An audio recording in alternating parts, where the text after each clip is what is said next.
Terima kasih pemirsa Anda kembali bersama kami dalam IDX Market Opening. Masih akan berbincang bersama dengan Mas Bimo Prakoso, Equity Research Analyst dari PT Panin Sekuritas. Mas Bimo, jadi peluang ditegaskan lagi nih ya, peluang dari indeks harga saham gabungan pembukaan pada pagi hari ini positif ya? Betul, positif. Analisisnya dengan resisten 6.075, kalau berhasil dicapai ya kembali lagi ke 6.100. Support di posisi berapa Mas Bimo? Support kita lihat kuat di posisi 6.000. Kuat di posisi 6.000 ya, jadi harapannya nggak turun dari 6.000 ya? Ya, mudahan kita nggak turun lagi dari 6.000. Ini sebenarnya trennya konsolidasi, melemah, bearish gitu, atau sebenarnya apa nih untuk, kalau satu kata untuk IHSG saat ini, trennya apa? Pullback. Pullback. Jadi kemarin tuh pullback karena udah naik tinggi banget 3%. Jadi kita lihat ya wajar ada pullback dulu. Dan pullbacknya sebetulnya kita lihat masih sehat, masih di atas 6.000. Jadi sebetulnya in overall trend masih positif. Oke, itu intinya ya, masih positif pemirsa.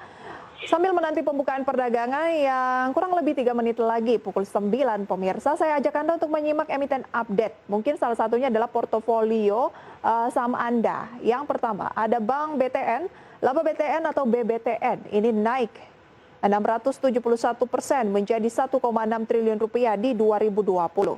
Wah, di tengah pandemi laba BTN justru naik signifikan. Kemudian ada anak usaha Harum Energi atau Harum, PT Tanito Harum Nikel mengakuisisi 24.287 saham PT Position milik Aquila Nickel Pti Ltd. Berarti ini merambah ke masih nikel lagi ya. Kemudian ada emiten rumah sakit Siloam Hospital atau Silo akan mengoperasikan 3 rumah sakit baru pada tahun 2021 ini.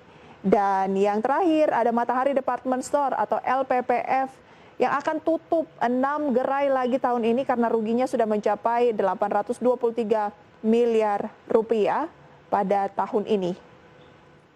Oke, maksud kami adalah tahun 2020 ya. Dan kita lihat untuk kinerja fundamental dari Bank BTN, karena kami meng-highlight BTM pemirsa hari ini, di mana update-nya tadi BTN kinerjanya, labanya naik ke 671%, 1,6 triliun rupiah di tahun 2020. Kinerja Selasa 2 Februari pemirsa naik 3,88% di 1.740.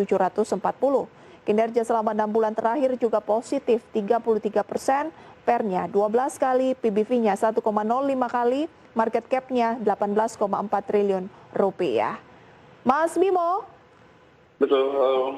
bagaimana menanggapi dari kinerja BTN di tengah pandemi? Justru labanya naik ke 671%, berbeda dengan perbankan yang lain yang sudah merevisi targetnya, target kinerjanya di tahun 2020 dan ada yang memang di bawah target. Oke, jadi buat BTN pertama sebetulnya kenaikan 600% itu didasari oleh profitnya yang memang low base di tahun 2019.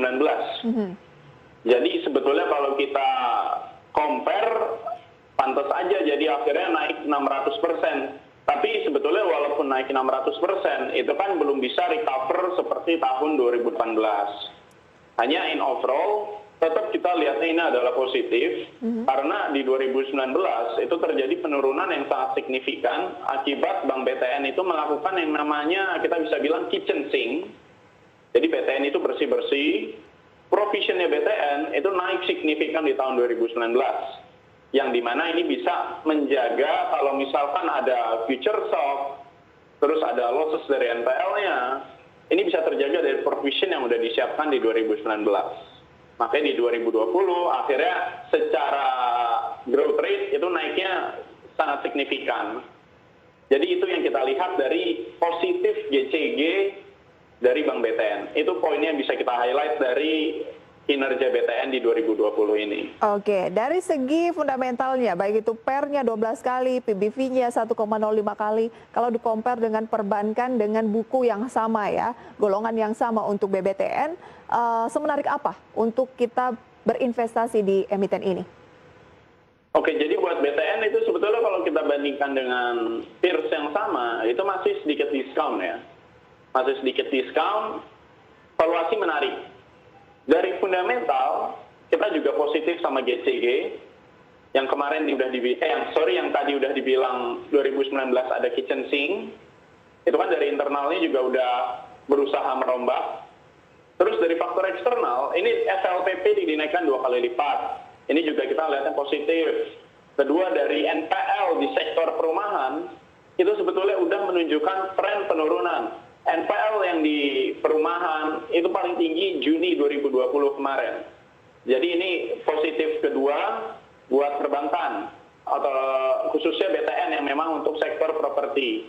Yang ketiga, di sini kita lihat kalau survei Bank Indonesia, indeks harga properti residensial, itu sebetulnya pelemahannya udah cukup landai. Bahkan yang menarik, rumah tipe menengah itu menunjukkan tren peningkatan harga, baik secara kuartalan ataupun secara year on year. Berarti di sini demand-nya yang dari middle income class itu sebetulnya masih cukup kuat di sektor properti. Jadi faktor internal dan faktor eksternal ini yang kita lihat positif buat BTN. Apa rekomendasi untuk BTN yang pada pembukaan di hari Rabu ini naik 1,44%, 1770, jadi masih agak berubah-berubah ya. Bagaimana rekomendasi secara teknikal BTN? Kita kalau lihat BTN masih positif, ini kita masih buy nih. Buy ya? Di 1900 bisa. Targetnya 1900? Betul, ini target kita di 1900 buat Mang BTN. Baik, 1760 buy di level ini atau buy di level bawah, tunggu koreksi? Sebetulnya kita lihat buy di level ini juga nggak apa ya. Soalnya pun juga kita lihat ke depannya ini sebetulnya investment tesisnya masih positif. Oke, BTN. Kalaupun nanti BTN ada penurunan, seharusnya kita lihat ada koreksi yang sehat. Jadi sebetulnya nggak apa untuk buy lagi. Oke, berarti bisa cicil beli untuk BTN, peluangnya bisa ke 19, itu yang terdekat ya Mas Bimo? Betul. Itu dia rekomendasi untuk BTN. Dan waktu sudah menunjukkan pukul 9:03 Mas Bimo. Saya mau menyampaikan dulu pembukaan perdagangan pada pagi hari ini sesuai dengan proyeksi dari Mas Bimo, di mana menguji posisi 6.000-an lagi. Sekarang di 6.085 pemirsa, naik 0,69% atau 40 poin. Dan kalau kita lihat, dia tadi sempat tembus ke 6.107, namun turun lagi ke kisaran 6.078. Dan saham-saham pemirsa yang menjadi moversnya berdasarkan gainers atau persentase begitu ya, persennya mengalami peningkatan signifikan. Ada Widodo Makmur atau WMUU naik 17,36%, Medco Energi Internasional naik 5%, kemudian pemirsa ada Elsa, dan juga ada BBKP, BBCA, ini semua masuk dalam deretan top gainers by persentase.